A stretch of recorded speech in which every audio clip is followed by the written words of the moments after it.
The homeless man whispered hoarsely, "Don't talk. Let's listen. Can you imagine an officer stepping into danger only to be saved by the last person you'd expect?" Officer Rachel Towes froze. She had just stepped out of her patrol car when the ragged figure leaning against a brick wall caught her attention. At first glance, he looked like countless other forgotten souls of the city dirty clothes. Unkempt beard, long tangled hair dripping from the drizzle. But his eyes burned with urgency. At his side, a loyal mutt growled, staring intently into the shadows of the alley. Rachel's instinct screamed danger, but her hand hesitated on her holster. Something about his tone made her pause. Rachel studied him for a moment longer. He didn't flinch, didn't stumble like someone intoxicated. His voice, though rough, carried the weight of someone who had seen too much. "Behind you," he whispered again. She glanced over her shoulder toward the dark alley. Trash cans lined the wall, dripping water from the rain, but nothing seemed unusual. Still, her gut tightened. The dog's growl deepened, its hackles raised. Rachel's training told her to trust both instincts and signals. And both were screaming at her now. The man slowly raised a dirty hand, pointing toward the shadows. "He's been waiting there," he said quietly, lips trembling. "Watched you drive up? I saw him follow you." Rachel's pulse quickened. She pressed her back against the car, hand firm on her weapon, eyes narrowing at the alley's edge. The drizzle turned heavier, adding tension to the moment. What would you do caught between a warning and the unknown? Stay with Once Upon a Voice, because this story will keep you on the edge of your seat. Rachel realized she was caught in the middle of two worlds, a uniformed protector of the law and a ragged man society dismissed, warning her of something unseen. She whispered sharply, "Who's there?" Her voice echoed off the wet brick walls. No answer came, only the trickle of water from the rooftops. Rachel's breathing slowed as she focused on every sound. Suddenly, a faint scuffle broke the silence, shoes brushing against pavement, quick and nervous. Her muscles tensed. The homeless man's dog barked once, sharp and fierce. Pulling at the moment, Rachel lifted her flashlight and aimed it toward the alley.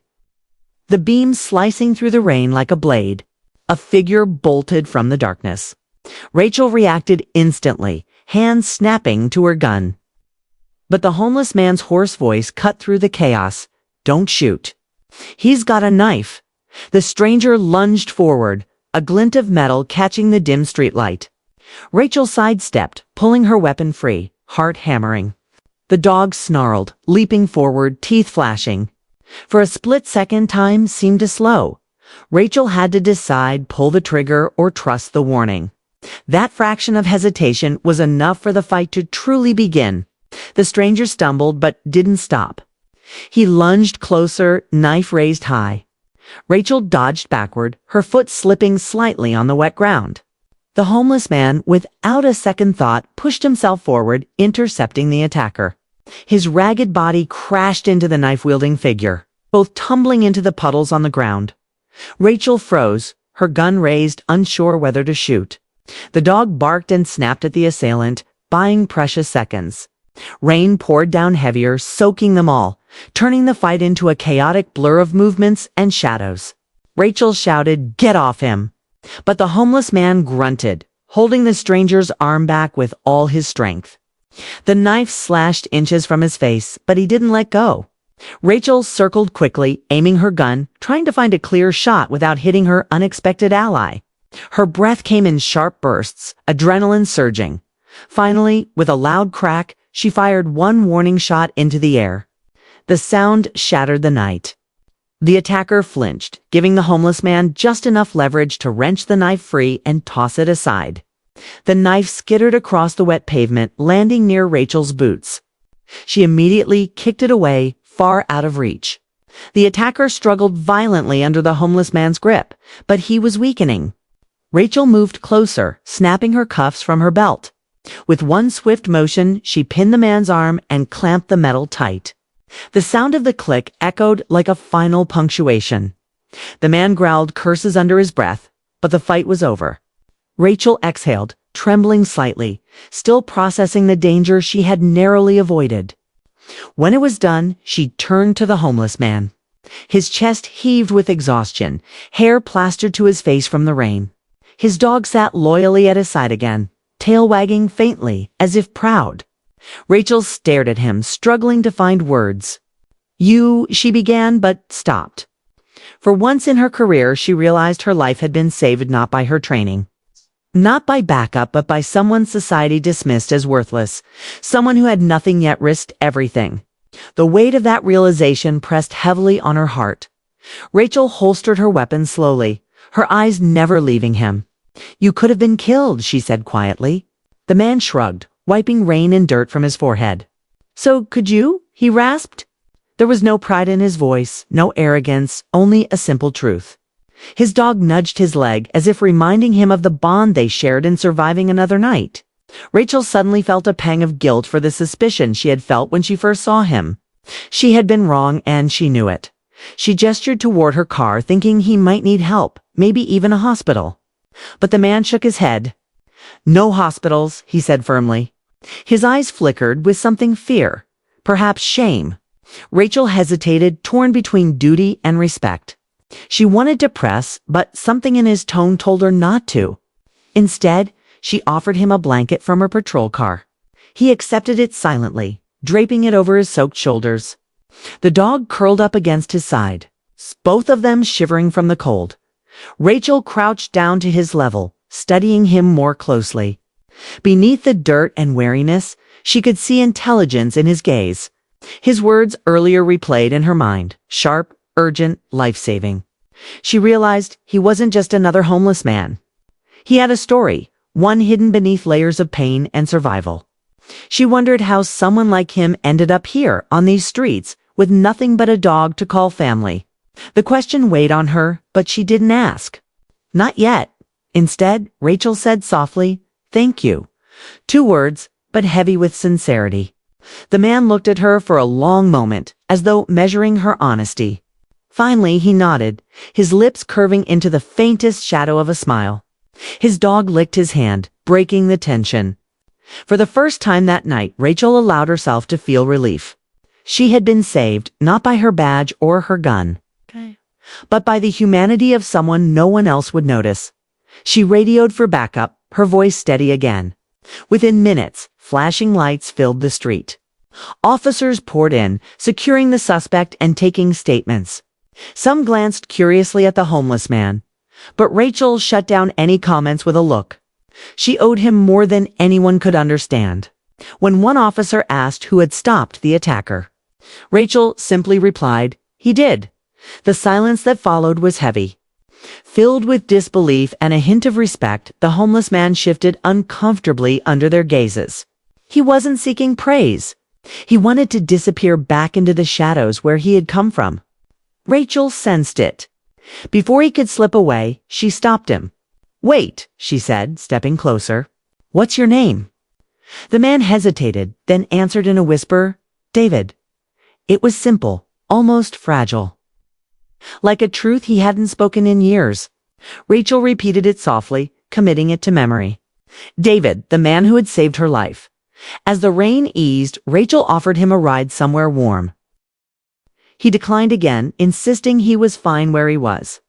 She didn't push, but she did leave him with food from her trunk-packaged meals she usually carried for long shifts. David accepted it quietly, his dog wagging its tail at the sight. Rachel watched as he retreated into the shadows. Blanket wrapped tight, dog at his side. She felt an ache in her chest, knowing she might never see him again. Yet, hoping she would.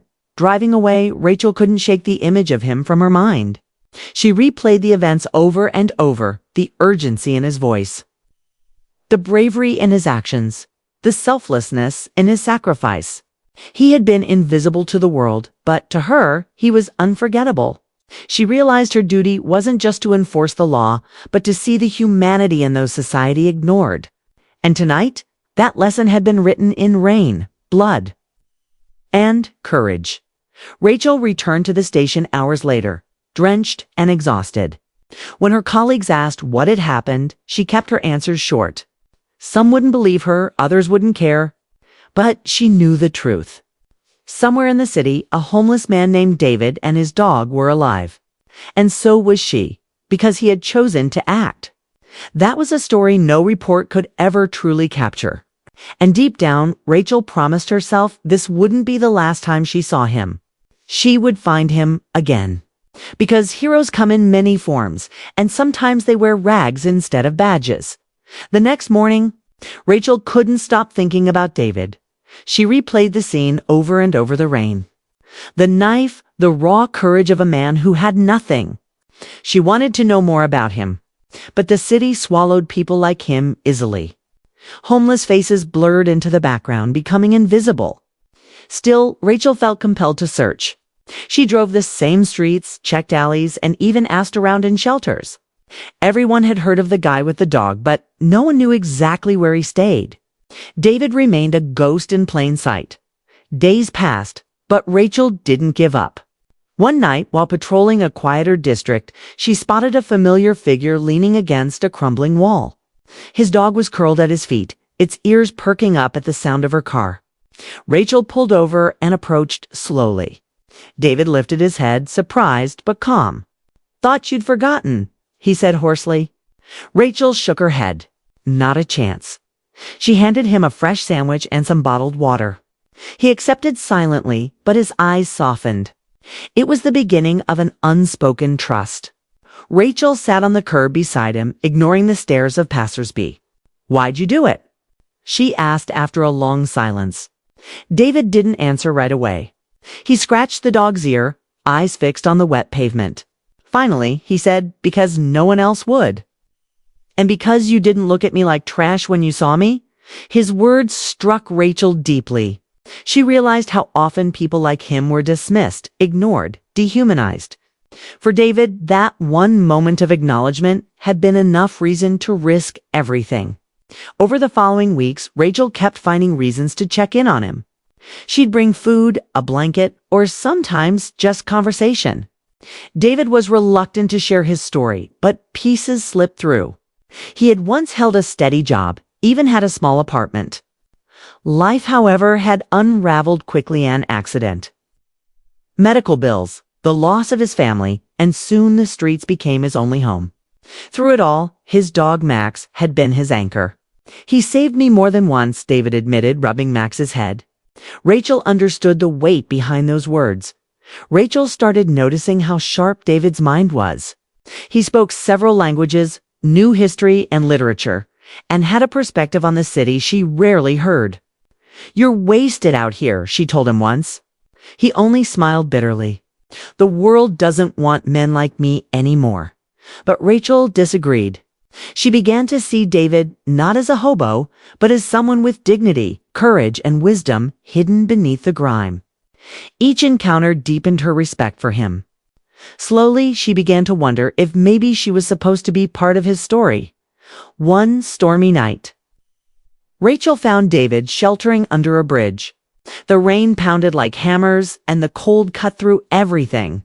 She insisted he come with her just for the night to the precinct's spare cot. He resisted, but Max nudged him forward as if giving permission. Reluctantly, David agreed. When he entered the station, curious eyes followed. Officers whispered, some sneering, but Rachel stood firm. "He saved my life," she reminded them. That silenced the room. For one night, David and Max had a roof, warmth, and food. David didn't stay long at the precinct, but the experience left an impression. "It felt strange," he admitted later, "like I didn't belong. But also like I remembered what it was to be human again." Rachel assured him that he had never lost that humanity. Slowly, their bond grew into something more than gratitude. It became friendship. She realized she looked forward to their conversations. The quiet wisdom he carried, and even the way Max wagged his tail when he saw her. In the chaos of her job, David became her calm. But trouble wasn't far. One evening, Rachel was called to a disturbance near an abandoned warehouse. When she arrived, she realized with dread that David was involved. A group of gang members had cornered him, mocking his ragged clothes, threatening to take Max. Rachel's heart pounded as she rushed in. "Police, drop it," she shouted. The gang sneered but scattered when backup arrived. David had bruises on his face, but Max was safe. Rachel knelt beside him, helping him up. His eyes met hers with quiet gratitude, but also shame at being seen so vulnerable. That night, Rachel stayed longer than she should have, patching his wounds with a small first aid kit from her car. "You don't owe me this," he muttered. Rachel shook her head firmly. "You've saved me once. Now it's my turn." For the first time, David didn't argue. He let her help. And in that silence, something unspoken passed between them. Rachel realized this man, discarded by society, had become one of the most important people in her life. It scared her, but it also gave her a strange kind of hope. Weeks rolled by, and their friendship deepened. Rachel began leaving small notes at the spots she knew. David frequent-eyed reminders to meet, or simply kind words. David saved them carefully, hidden in the folds of his worn jacket. To him, they were treasures. Max, too, grew fond of Rachel, often running to greet her with a wagging tail and wet nose. The three of them formed an unlikely band: a cop, a homeless man, and a loyal dog. The city was still cruel, but together they carved out moments of warmth in its cold streets. Rachel started asking herself a dangerous question. What if David could start again? She looked into shelters, rehabilitation programs, even temporary jobs. Each time, David resisted. "I'm fine out here," he'd say. But Rachel saw through the lie. She saw the weariness in his bones, the longing in his eyes whenever they passed families or warm cafes. He was surviving, not living. And Rachel wasn't ready to let him fade away into the city's forgotten corners. She wanted more for him, even if he didn't believe he deserved it. Then came a turning point. One night, Rachel responded to a call about a missing child. Desperate parents had reported their son vanished in a park. Hours passed with no leads. Just as hope was dimming, David appeared, Max pulling eagerly at his side. "He's in there," David said, pointing to a locked shed. Rachel was skeptical, but she trusted him. Breaking it open, they found the terrified boy inside. Rachel's colleagues stared in disbelief. Once again, the man no one trusted had saved a life. David simply walked away, whispering. The dog knew. Rachel couldn't stay silent any longer. She called after him, "David, people need you, not just me. Everyone." He froze, then turned slowly, eyes searching hers. She continued, "You have more to give than you realize. Don't let the world tell you otherwise." The words hit him harder than any storm ever could. For the first time, he allowed himself to imagine a different life, not just wandering, not just surviving, but helping, belonging, being seen. Max barked once, as if agreeing. David didn't answer, but his silence carried weight. The next day, Rachel spoke with her captain. She explained everything the night David saved her. The child in the shed, the countless small acts of courage. At first, her captain scoffed, but Rachel's persistence wore him down. "Fine," he said. "I'll meet him." When David was brought in, he looked uncomfortable under the fluorescent lights, clutching Max's leash tightly. But Rachel stood beside him, introducing him not as a vagrant, but as a hero. Slowly, disbelief turned into consideration. For once, David wasn't invisible. He was acknowledged. The captain offered David a chance part-time work at the station as a translator for immigrant communities. Rachel had learned he spoke multiple languages from their talks. At first, David resisted, but Rachel urged him gently. "It's not charity," she said. "It's purpose." Finally, David agreed, though nervously. His first day was rough stares, whispers, doubt. But when he helped a frightened family explain their case, everything changed. People saw his worth. Rachel watched from a distance, pride swelling in her chest. For the first time in years, David wasn't surviving. He was living weeks turned into months. David wasn't a cop, but he was part of the team.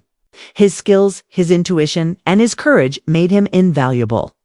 Slowly, he began to rebuild not just his role in society, but his sense of self. Max remained by his side, now known affectionately as the station's unofficial mascot. Rachel saw the transformation unfold, and with it, her feelings deepened. She realized she didn't just admire David, she cared for him in a way she hadn't expected. It scared her, but she no longer wanted to hide it. One evening, after a long shift, Rachel found David outside the station, staring at the city lights. She approached quietly, Max wagging his tail at her arrival. "You look different," she said softly. David chuckled. "Cleaner clothes? Maybe." Rachel shook her head. "No, you carry yourself differently, like someone who belongs." David grew quiet, then whispered, "That's because of you." The words hung in the air, heavy with meaning. Rachel's heart skipped. She realized the walls she had built around her heart were crumbling brick by brick. Still, David struggled with his past. There were nights he disappeared, unable to face the weight of responsibility. Rachel worried, but she never gave up. Each time, she found him, reminded him he wasn't alone. Slowly, he began to believe it. For David, belonging wasn't about the station or society. It was about Rachel and Max, the family he never thought he deserved. Together, they created something unbreakable. The city still whispered, but he no longer cared. He had found his place.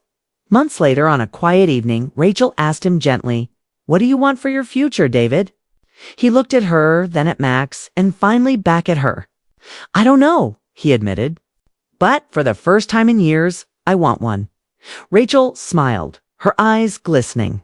"Then let's build it together." It was a promise, unspoken but real. Under the city lights, with Max resting peacefully between them. A cop and a homeless man found hope not just in survival, but in the possibility of a new life. The city had started whispering David's name. Word of the missing child he and Max had saved spread far beyond the precinct. Newspapers ran stories calling him the unlikely hero. For a man who once hid in shadows, the attention felt surreal. He wasn't used to cameras or praise. But each time he felt overwhelmed, he glanced at Rachel. Her steady smile anchored him. She never treated him as a symbol, only as himself. That quiet authenticity reminded David that he didn't need to be perfect. He just needed to keep showing up, one day at a time. With Rachel's encouragement, David agreed to attend a community meeting. Parents wanted to thank him in person, children wanted to pet Max, and officials wanted him to speak. He nearly backed out, but Rachel squeezed his hand gently. "Just tell them your truth," she whispered. Standing before the crowd, David's voice trembled. At first, he spoke of hardship, of being unseen, of survival. But then he spoke of hope. How one act of kindness had reminded him he still mattered. By the end, the room was silent, eyes glistening with emotion. The precinct decided to make his role permanent. Though he wasn't an officer, his ability to connect with the forgotten became invaluable. He mediated disputes, helped bridge cultural divides, and even guided young people away from gangs. Max became a local legend, his barking seen as a warning no one dared ignore. David felt pride for the first time in years, pride not in wealth or status, but in the quiet truth that he had turned pain into purpose. In every step of that transformation, Rachel had been by his side.